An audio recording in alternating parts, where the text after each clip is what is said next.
विधवा का संघर्ष। प्रेरणादायक कहानी। दुनिया में बिना किसी कमाते पुरुष के जीवन बिताना कितना मुश्किल होता है और खास करके किसी गृहिणी के लिए ये बात कुछ महीनों पहले ही विधवा हुई कमला से बेहतर कौन जान सकता था। कार एक्सीडेंट में पति की मृत्यु के बाद कमला पर तो जैसे दुखों का पहाड़ टूट पड़ा था। कमला को 2 बेटियां थी जिनका पालन पोषण और पढ़ाई की जिम्मेदारी अब पूरी तरह से उस पर आ चुकी थी। उसके पति की थोड़ी बहुत सेविंग्स थी जो कुछ ही महीनों में अब शून्य होने को आई थी। भगवान जैसे उसकी कड़ी परीक्षा लेने पर तुला था, क्योंकि ले देकर उसके पास एक ही कमाई का जरिया था जो थी उसकी गाय, पर अब वो भी बीमारी से मर चुकी थी।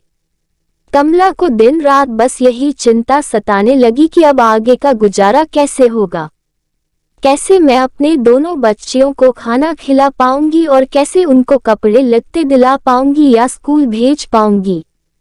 दिन रात की चिंता में कमला का चेहरा मुरझा रहा था जो साफ साफ देखा जा सकता था। कमला के कई सारे पड़ोसी थे मगर वह सिर्फ नाम के थे, किसी ने भी अपना पड़ोसी धर्म नहीं निभाया था। इनमें से एक पड़ोसी टीचर थे जो कमला की परिस्थिति से भली भांति वाकिफ थे। एक दिन इस टीचर ने कमला को अपने पास बुलाया और समझाया, देखो कमला, कुछ दिनों के लिए अगर मैं तुम्हारी मदद कर भी दूं तब भी इससे तुम्हारा कोई भला ना हो पाएगा। अगर तुम्हें अपनी परिस्थिति बदलनी है तो तुम्हें खुद ही इसमें बदलाव लाना पड़ेगा। कमला ने बड़ी निराशा भरी आवाज में पूछा, भला मैं कर ही क्या सकती हूँ, मेरे पास तो कोई नौकरी भी नहीं है। टीचर ने कहा, नहीं नहीं कमला, मैं तुम्हें नौकरी करने के लिए नहीं कह रहा हूँ।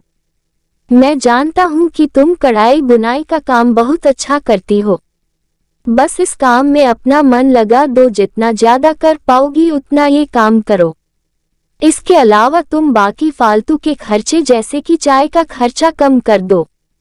इसकी बजाय तुम लोग दलिया का पानी उबाल कर पी सकते हो, इससे चाय से होने वाले नुकसान से भी बचोगे और दलिया का पानी जो सेहत के लिए अच्छा होता है ये तुम्हें और कई बीमारियों से बचाएगा और इस तरह से तुम थोड़ा थोड़ा पैसा बचा कर अपने लिए फिर से गाय खरीद सकती हो और अपनी रुकी हुई जीवन की गाड़ी को आगे बढ़ा सकती है। इस वीडियो में आपको कुछ भी अच्छा लगा हो और कुछ सीखने को मिला हो तो प्लीज चैनल को सब्सक्राइब और वीडियो को लाइक कमेंट शेयर करना मत भूलना। हम आपके लिए अच्छे कंटेंट लाते रहेंगे।